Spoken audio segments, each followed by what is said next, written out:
نحمده ونصلي على رسوله الكريم اما بعد فاعوذ بالله من الشيطان الرجيم بسم الله الرحمن الرحيم رب اشرح لي صدري ويسر لي امري واحلل عقدة من لساني يفقهوا قولي اللهم انفعنا بما علمتنا وعلمنا ما ينفعنا وزدنا علما اللهم صل على محمد وعلى آل محمد كما صليت على إبراهيم وعلى آل إبراهيم إنك حميد مجيد اللهم بارك على محمد وعلى آل محمد كما باركت على إبراهيم وعلى آل إبراهيم إنك حميد مجيد آمین یا رب العالمین۔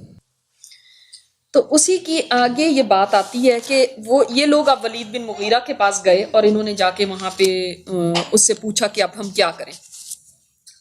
اس نے کہا دیکھو حج کا وقت آ گیا، اب ہر طرف سے لوگ تمہارے پاس آئیں گے اور وہ انصاف کا معاملہ سن ہی چکے ہیں، لہٰذا کوئی ایک رائے طے کر لو اور مختلف باتیں نہ کہنا ورنہ ایک دوسرے کو جھٹلا بیٹھو گے۔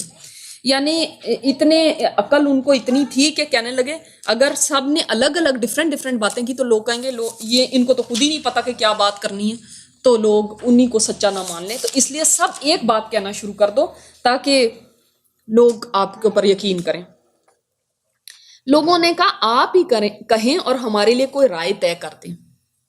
اس نے کہا نہیں بلکہ تم لوگ کہو میں سنوں گا۔ لوگوں نے کہا اچھا تو ہم کہیں گے وہ کاہن ہے۔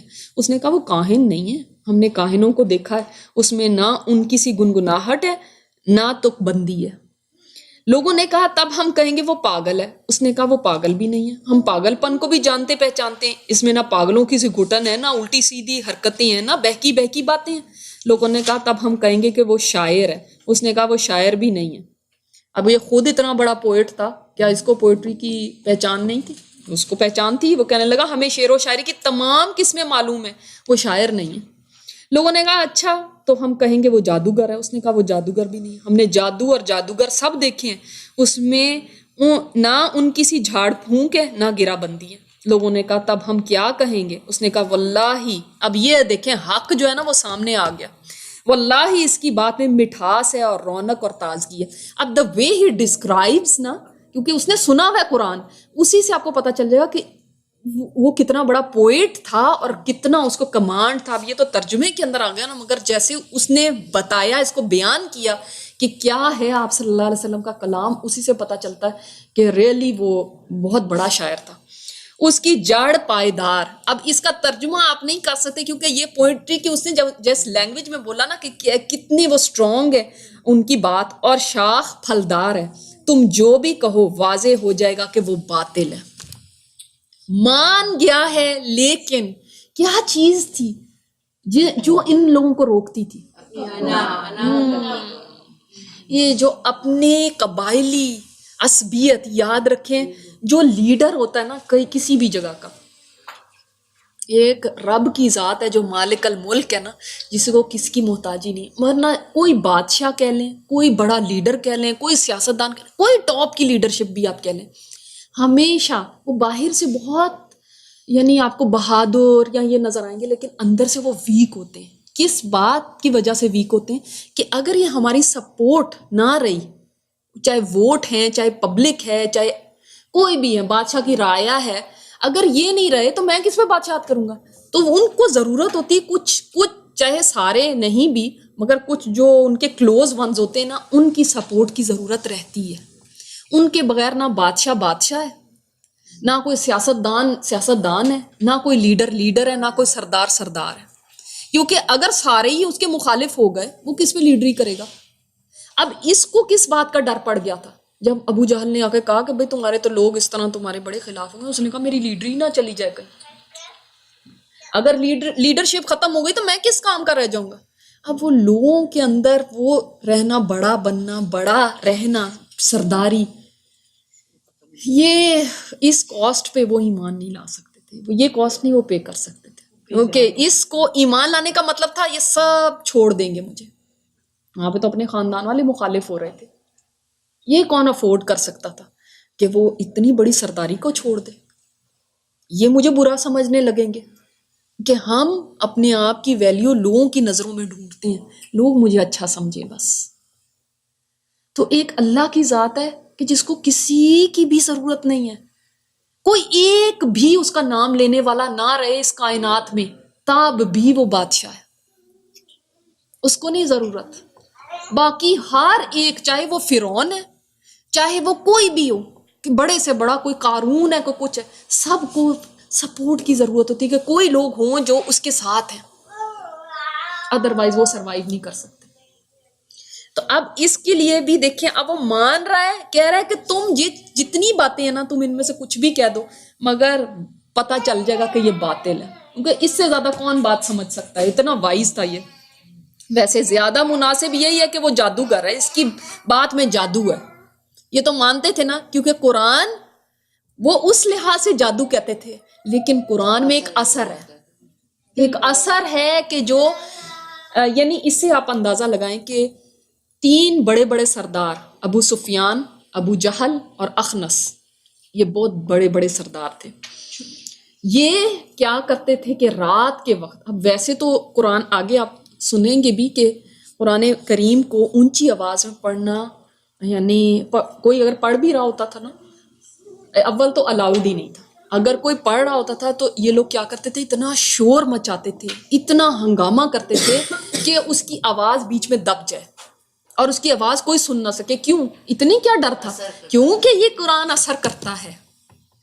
تو اب ان کو کہیں نہ کہیں تو سن تو چکا تھا، اب بہت اچھا بھی لگا یہ کلام، تو وہ اب لوگوں کے سامنے تو جا کے سن نہیں سکتے تھے، نہ کہہ سکتے تھے بھائی سنائے ہمیں، رات کے وقت چھپ کے جاتے تھے، اور نبی علیہ الصلوۃ والسلام تہجد میں قرآن کریم کی تلاوت فرماتے تھے۔ ظاہر ہے اتنی اونچی آواز ہوتی تھی، ایسی بھی اونچی نہیں کہ کوئی لاؤڈ سپیکر ہو، لیکن خود سوچے نا، ایک پرسکون سی بستی ہے، نہ کوئی ٹریفک کا شور ہے، نہ کوئی فون ہے، نہ کوئی اور چیزیں ہیں، کچھ نہیں ہے۔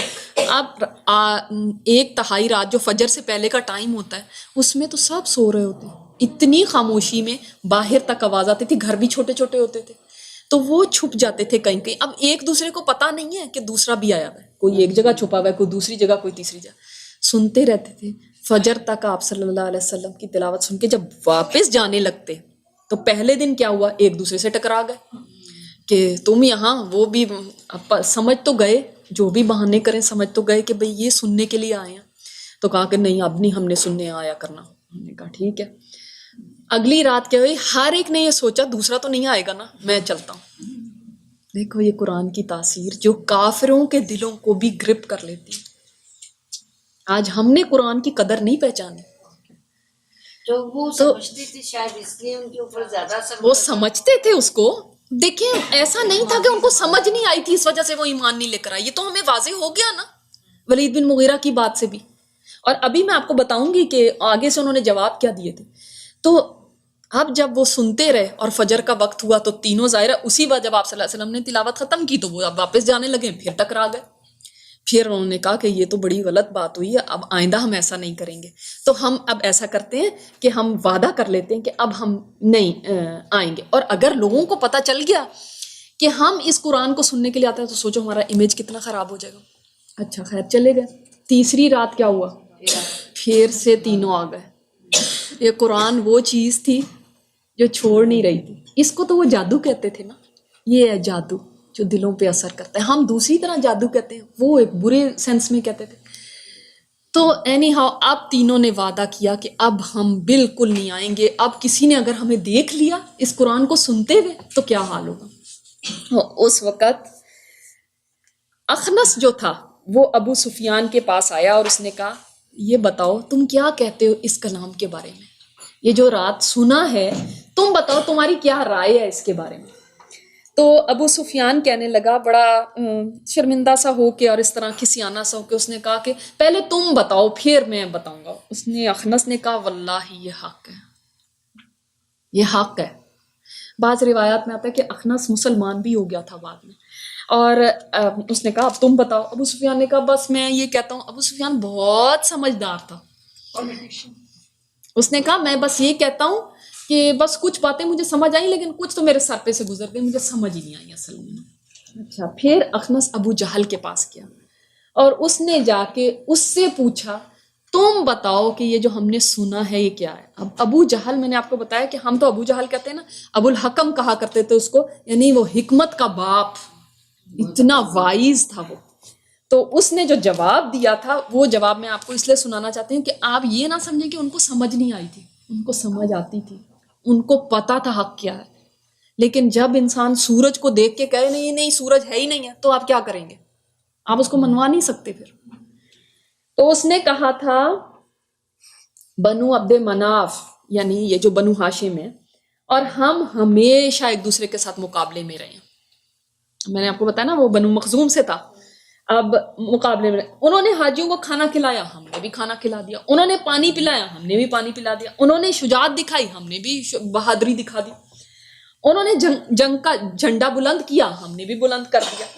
حتیٰ کہ ہم دو گھوڑوں کی طرح جو بس بالکل منزل تک پہنچنے والے تھے، بالکل نیک ٹو نیک، جس طرح مقابلہ ہے نا، بالکل ایسے مقابلہ تھا ہمارا دونوں کا.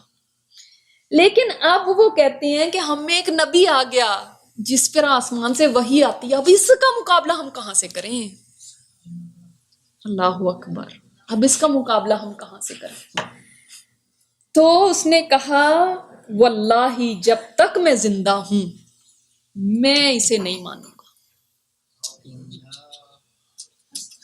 ایسے ہی نہیں، اس کو اس قوم، اس امت کا فرعون کہا گیا، ایسے نہیں کہا گیا.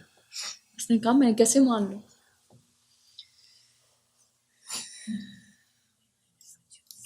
لیکن یہ سوچ لیں کہ give the devil his due، کہ اس نے مانا، he was honest، اس نے کہا کہ نہیں حق ہے یہ. اور یہ دو جگہ یہ روایات آتی ہیں کہ اس نے یہ بات مانی تھی کہ یہ حق ہے. تو یہ قرآن اس کو کہہ رہا ہے نا کہ اس کی بات میں جادو ہے، وہ اس کے ذریعے باپ بیٹے میں، بھائی بھائی میں، میاں بیوی میں، اور آدمی اور اس کے خاندان میں تفرقہ ڈال دیتا ہے. اب کیسے تفرقہ پڑتا تھا؟ اختلاف ہو جاتا ہے. جب ایمان لے آئے دوسرا کافر ہے تو نیچرلی تفرقہ ہوگا. آپ آج مسلمان ہوتے ہوئے آپ دین کی طرف آئیں اور اگر آپ کے گھر والے نہیں ہیں تو مخالفت شروع ہو جائے گی، وہیں تفرقہ پڑ جائے گا. وہ کہیں گے یہ تم نے قرآن کی کلاس لی ہے نا، اس کی وجہ سے ہوا. اگر آج یہ بات ہے تو وہ تو بہت بڑی جنگ تھی کفر اور اسلام کی. یہ بات طے کر کے لوگ وہاں سے اٹھے اور انہوں نے حج کے لیے آنے والوں کی راہ میں بیٹھنا شروع کر دیا. دیکھیں، یعنی انہوں نے ایک چیز کو اپنا مشن بنا لی کہ ہم نے بھی اس کی مخالفت میں زور لگانا ہے. بیٹھنا شروع کر دیا باقاعدہ. اب جو بھی ان کے پاس سے گزرتا اس سے آپ کی بات ذکر کرتے اور ڈراتے. نتیجہ یہ ہوا کہ لوگوں نے آپ کو دیکھنے اور سننے سے پہلے ہی آپ کا معاملہ جان لیا. کچھ بات سمجھ آتی ہے اس سے آج کی؟ آپ کو کیا سمجھ آتی ہے؟ یہ جو میڈیا ہے، سبحان اللہ، میڈیا ہے وہ آپ کی مخالفت میں، اسلام کی مخالفت میں پورا زور لگاتا ہے. تو اس سے پہلے کہ آپ اسلام کی بات بتائیں لوگوں تک پہلے پہنچ چکی ہے. ان کا میڈیا یہ تھا، لوگ آپ صلی اللہ علیہ وسلم سے ملے نہیں، وہ پہلے ہی بتا رہے ہیں رک رک کے، دیکھو ایسا ہے ایک آدمی وہاں پہ ہے، اس نے یہ دعویٰ کیا. جس تک نہیں بھی بات پہنچنی اس تک بھی پہنچا دی. تو اللہ تعالیٰ کبھی فاسق سے بھی، ہم نے پڑھا تھا نا لولو والمرجان میں، کہ اللہ تعالیٰ کبھی فاسق سے بھی اپنے دین کا کام لے لیتا ہے. اللہ اکبر. اس کے بعد جب حج کے دن آ گئے تو نبی صلی اللہ علیہ وسلم نے حاجیوں کے مجموع اور ڈیروں میں جا جا کر انہیں اسلام کی طرف بلانا شروع کیا. ایک ایک خیمے میں آپ صلی اللہ علیہ وسلم جاتے تھے، مینا میں ایک ایک خیمے میں، ایک ایک خیمے میں جا کے ان کو دعوت دیتے تھے. اور وہ آپ صلی اللہ علیہ وسلم کی طرف انگلیاں اٹھاتے تھے، یہ ہے وہ یہ ہے، اس کی بات نہ سننا. جو لوگ دور سے آئے ہوتے تھے نا ان کو کہتے تھے یہ ہے، یہ ایسے انگلیاں اٹھاتے تھے. ایک روایت میں آتا ہے، ابھی میرے سامنے وہ نام وغیرہ نہیں ہے، کہ ایک آدمی بہت غور سے جب ساروں کو بتایا تو ایک نے بہت غور سے سنا اور اس نے کہا کہ بھائی بات تو بالکل صحیح حق کہہ رہے ہیں اور آپ بالکل سچی بات ہے آپ کی. تو آپ صلی اللہ علیہ وسلم نے فرمایا تم ہی مان لے آؤ. تو وہ کہنے لگا کہ میں کیا کروں، میرا قبیلہ اگر مانتا تو میں ہی مان لے آتا، میں اپنے قبیلے کے الگ ہو کے ان کی مخالفت میں کوئی کام نہیں کر سکتا. قبیلے کو اتنا مان. ہاں، ایک ایک خیمے میں جا کے دعوت دینی. ہم بھی حج وغیرہ پہ جاتے ہیں، ہم کتنا لوگوں کو قرآن سناتے ہیں یا ان کو دین کی طرف بات بتاتے ہیں. بے شک اسلام کی دعوت تو نہیں، لیکن کتنی ہم ان کو قرآن کی بات، اس کی دعوت دینے کی کوشش کرتے ہیں. وہ بھی دعوت کا ایک میدان ہے. اور بڑی زبردست جگہ ہے کیونکہ وہاں پہ لوگ ہر طرف سے آئے ہوتے ہیں. ادھر ابو لہب کا یہ حال تھا کہ وہ آپ کے پیچھے پیچھے لگا رہتا، جھٹلاتا جاتا اور تکلیف بھی پہنچاتا. اس طرح اس حج سے جب حجاج واپس ہوئے تو پورے عرب میں نبی صلی اللہ علیہ وسلم کا چرچا پھیل گیا. سبحان اللہ. اللہ نے کیسے پھیلایا دیکھو، اللہ تعالیٰ نے کیسے انتظام کیا. وہاں پہ آپ صلی اللہ علیہ وسلم کو تو اجازت نہیں تھی کہ حرم میں کھڑے ہو کے کوئی لاؤڈ سپیکر لے کے تو اعلان کرتے کہ بھئی انہوں نے خود ہی بات پہنچا دی. اور جو قبیلہ آتا تھا، جو لوگ آتے تھے، جو حجاج حج کے لیے آ رہے ہیں، قافلے آ رہے ہیں، ان کو بتاتے جاتے وہ ایک جادوگر ہے، وہ جادو کر دیتا، اس کی بات نہیں بالکل سنی. حتیٰ کہ ایک آدمی نے کہا کہ میں معالج ہوں، میں حکیم ہوں، مطلب ڈاکٹر کہہ لیں، میں اس کا علاج کروں گا. وہ آپ صلی اللہ علیہ وسلم کے پاس چلا گیا کہ میں آپ کا علاج کرتا ہوں، مجھے پتا چلا کہ آپ کے اوپر ایسے. آپ نے فرمایا تو تم میری بات سنو، اور اس کو اللہ کا کلام سنایا. لیکن کیسا اللہ تعالیٰ نے ان کو ذریعہ بنا دیا، جو دشمن تھے. اللہ نے اپنے دین کا کام کرانا ہے، چاہے وہ کس سے بھی کرائے. اگر ہم نہیں کریں گے اللہ تعالیٰ کافروں سے، دشمنوں سے کرا دے گا. مقابلے کی مختلف تدبیریں تھوڑا سا ہم اور پڑھ لیتے ہیں. حج کے بعد جب قریش اپنے گھروں کو واپس آ کر مطمئن ہو چکے تو انہوں نے اس مسئلے کے مکمل حل کی طرف توجہ دی. اب وہ ایک انسیڈنٹ تو ہو گیا نا حج کا، تو اب کیا کریں، کوئی پرماننٹ علاج اس کا کیا جائے. اور غور و فکر اور باہمی رائے مشورے سے کئی تدبیریں طے کی جن کے متعلق ان کا اندازہ تھا کہ ان سے اسلامی دعوت کا کام تمام کیا جا سکتا ہے. یہ تدبیریں مختصراً یہ ہیں. اچھا یہاں پہ تو نمبر 1 یہ تدبیر ایک بتائی گئی نا، میں آپ کو تھوڑا سا اس سے پہلے کا بھی بتانا چاہتی ہوں کہ کیا ایک انہوں نے تدبیر کی. ایک تدبیر انہوں نے تو سب سے پہلی یہ کی کہ وہ ابو طالب کے پاس گئے. اور ابو طالب کے پاس وہ کیوں گئے تھے؟ یہ کسی کو پتا ہے کہ کیوں ابو طالب کے پاس جانے کی کیا ضرورت تھی شکایت لگانے کے لیے؟ وہ بھی سپورٹ کرتے تھے، اور سردار بھی تھے اور اس کو سپورٹ بھی کرتے تھے. سپورٹ بھی کرتے تھے اور سردار. سب سے بڑی تو بات یہ ہے کہ بنو ہاشم کے جو سردار تھے وہ ابو طالب تھے. اور میں نے آپ کو لاسٹ ٹائم بتایا تھا کہ ان کا احسان ہے، ان کا احسان، اسی لیے ہم ادب سے ہمیشہ ان کا نام لیتے ہیں. کیونکہ جب یہ لوگ ابو طالب کے پاس گئے، اب ابو طالب بنو ہاشم کے ٹاپ کے ہیں، بنو مخزوم کے ٹاپ کا کون ہے؟ ابو جہل. ابھی میں نے بتایا ولید بن مغیرہ. ابو جہل واز فرام بنو مخزوم، لیکن وہ نہیں.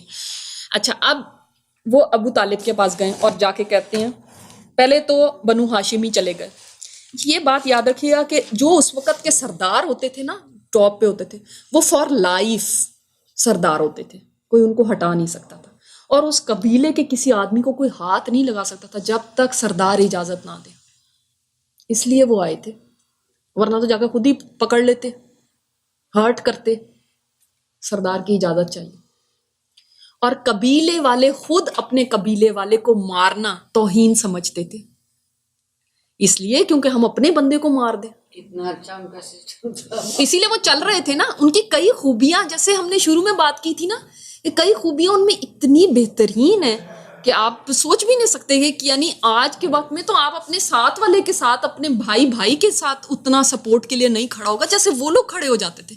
آگے انشاءاللہ تعالیٰ میں آپ کو حضرت حمزہ کے اسلام لانے کا جب بتاؤں گی تو اس میں آپ کو پتہ چلے گا کس طرح انہوں نے دشمنی لے لی تھی آپ صلی اللہ علیہ وسلم کے لیے. تو بات یہ ہے کہ وہ ابو طالب کے پاس آئے اور انہوں نے کہا جی آپ اپنے ایسا کریں بھتیجے کو یا تو خود روک لیں یا پھر اس کو ہمارے حوالے کر دیں، ہم خود ہی اس کا کام سیدھا کر لیں گے. تو شروع میں تو حضرت ابو طالب نے نا بہت ان کو، یہ شاید آگے آئے بھی، کہ بہت ان کو ذرا کام ڈاؤن کر کے بھیج دیا. اس لیے کہ بعض دفعہ انسان یہ سوچتا ہے کہ یہ نا نیا ذرا جوش ہے، ذرا ابھی یہ کہ خود ہی ٹھنڈا ہو جائے گا، سارا معاملہ ٹھیک ہو جائے گا. لیکن معاملہ چونکہ صحیح نہیں ہوا اور بات بڑھتی گئی، آگے سے آگے بات ہوتی جا رہی ہے. تو اب قریش آ گئے ابو طالب کے پاس اور انہوں نے ابو طالب کو پریشرائز کرنا شروع کر دیا. سب سے پہلے تو انہوں نے کافی دباؤ ایسے ڈالا، بہت باتیں کی، آپ ان کو ہمیں دے دیں، ہمارے حوالے کر دیں، یہ کر دیں. اور ابو طالب جو تھے وہ ایک طرف ان کا اپنا قبیلہ بھی، اپنا بنو ہاشم بھی، یعنی ساتھ ہی کھڑا ہو گیا نا سارے قریش کے ایک طرف مخالفت میں. ابو طالب سوچ لیں کہ اس وقت وہ بالکل الون تھے اور پوری دوسری طرف پورا قریش تھا، پورا مکہ سمجھ لیں ایک طرف ہے اور ایک ابو طالب چٹان بن کے کھڑے ہیں۔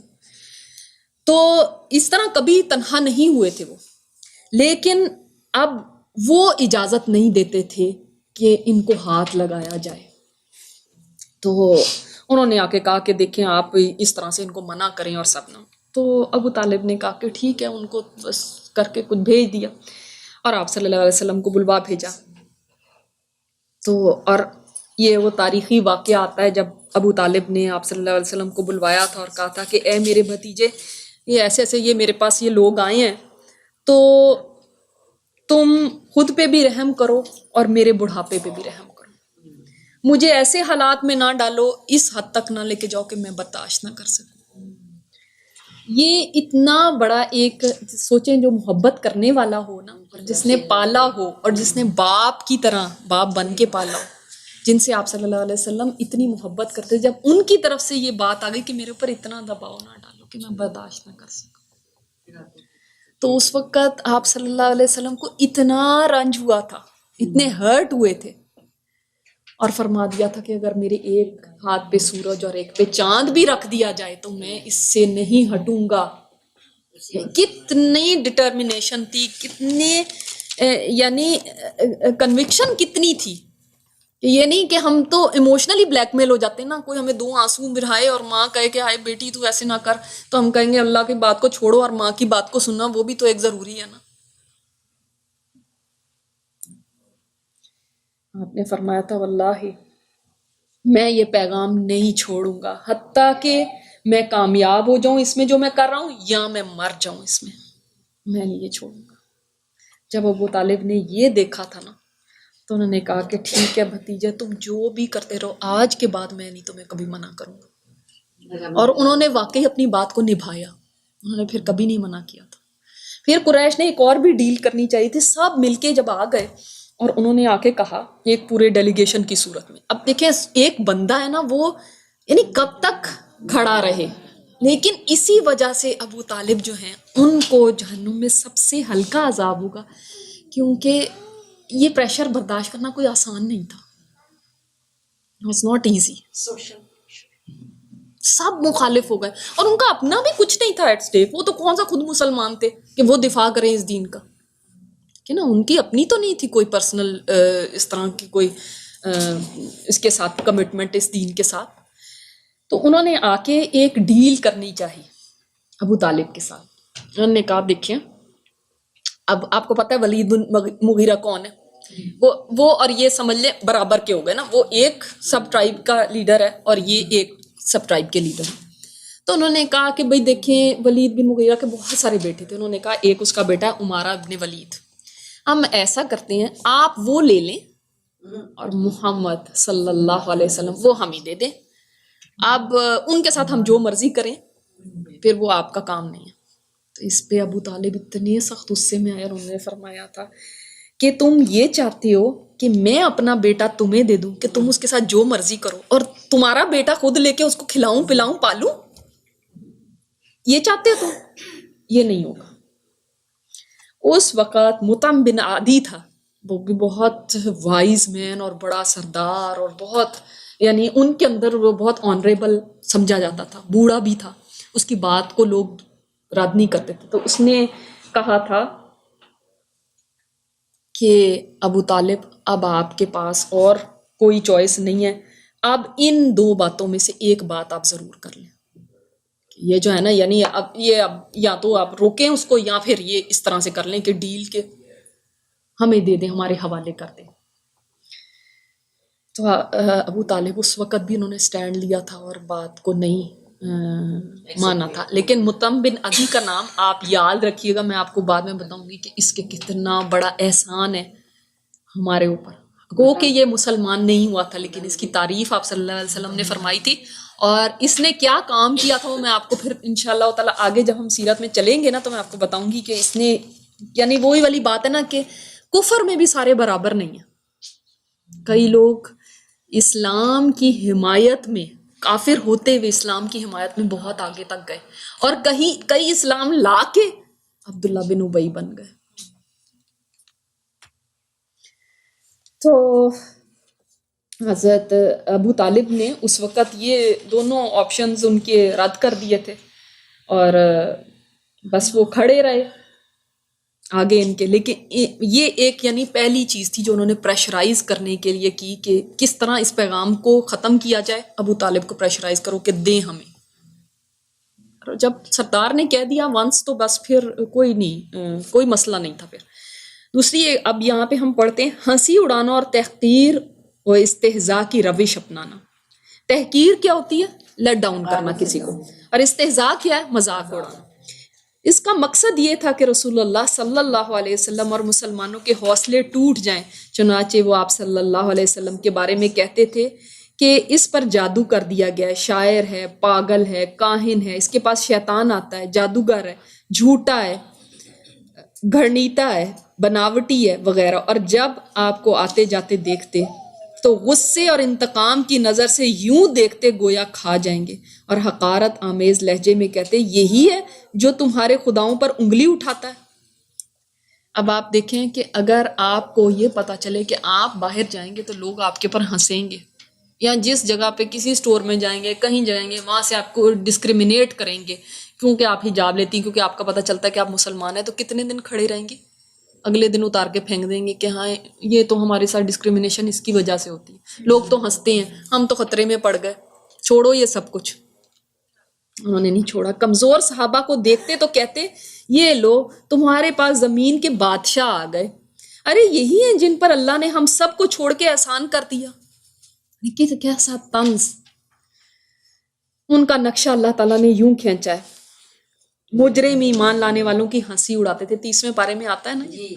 اور جب ان کے پاس سے گزرتے ہیں تو آنکھیں مارتے ہیں، اور جب اپنے گھروں کو پلٹتے ہیں تو مزے لیتے ہوئے پلٹتے تھے، اور جب انہیں دیکھتے تو کہتے یہی لوگ گمراہ ہیں، حالانکہ انہیں ان کا نگران بنا کر نہیں بھیجا گیا تھا۔ تو یہ بتائیں کہ اس کے جواب میں اللہ تعالیٰ نے کیا فرمایا؟ آخر سورہ میں کیا فرمایا اس بات کے جواب میں کہ یہ ان کی کنڈیشن یہ بیان کی نا کہ وہ اس دن ہاں جی اس دن ایمان والے تختوں پہ بیٹھے ہوں گے اور وہ ان کی ہنسی اڑائیں گے۔ ہاں سورہ مطففین۔ مشرکین نے اس ہنسی مذاق ٹھٹھا اور تانا زنی کی اتنی کثرت کی کہ خود نبی صلی اللہ علیہ وسلم کی طبیعت اس سے متاثر ہوئی۔ اٹ مینس کہ یہ نیچرل ہے۔ اگر کوئی انسان مثلا آپ کسی کو کچھ کہتے ہیں تو ہم یہ نہیں کہہ سکتے کہ ہم جسٹ لائک اے راک ہیں اور ہمیں پہ کوئی اثر ہی نہیں ہوتا اور ہم تو ایسے نہیں۔ آپ صلی اللہ علیہ وسلم پہ بھی اثر ہوتا تھا۔ ظاہر ہے جب کوئی ایسی بات بولے گا کوئی، مگر ان کیا ڈفرینس کیا ہے کہ آج ہم اثر اتنا لیتے ہیں کہ ہم کام چھوڑ دیتے ہیں، وہ کام نہیں چھوڑتے تھے، وہ اس راستے میں جم کے رہتے تھے۔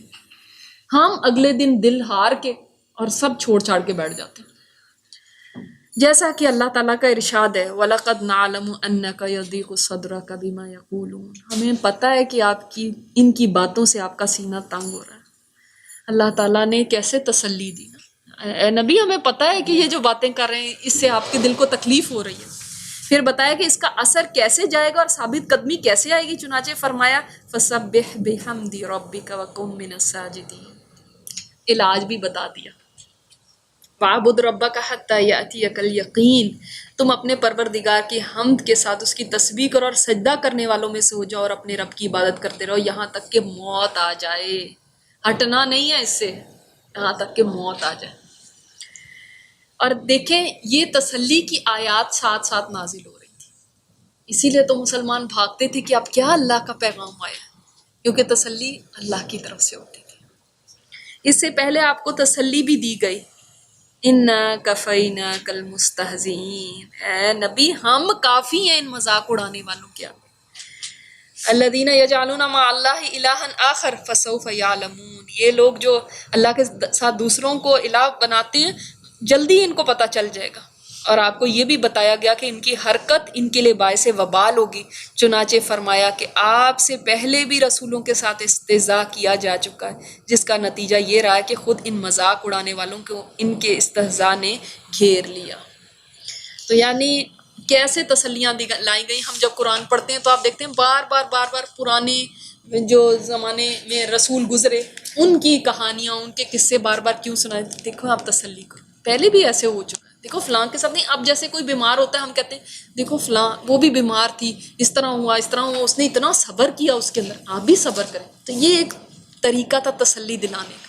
ساتھ ساتھ آیتیں اتریں. جب آپ سیرہ پڑھتے ہیں نا تب آپ قرآن بھی اچھی طرح سے سمجھ سکتے ہیں کیا حالات تھے. ایسے ہر طرف ایسی پرسیکیوشن تھی، کہیں فزیکل تھی کہیں مینٹل تھی، ٹارچر ہی ٹارچر. ایک انسان دیکھیں ذہنی طور پہ کتنا ڈسٹرب ہو جائے، جہاں وہ جائے وہاں پہ لوگ مذاق کر رہے ہیں، جہاں جائے وہاں پہ حقارت سے بات کر رہے ہیں، جدھر سے گزر رہے ہیں لوگ آوازیں کس رہے ہیں. آخر ایک چھوٹی سی تو سوسائٹی میں رہتے تھے، وہ وہاں پہ چھپانا تو ممکن ہی نہیں تھا کہ اپنا چھپا کے. اور پہلے تو دیکھیں پہاڑوں میں جا کے گھاٹیوں میں کہیں وہاں نماز پڑھا کرتے تھے، اب تو پبلک میں آ گئے تھے.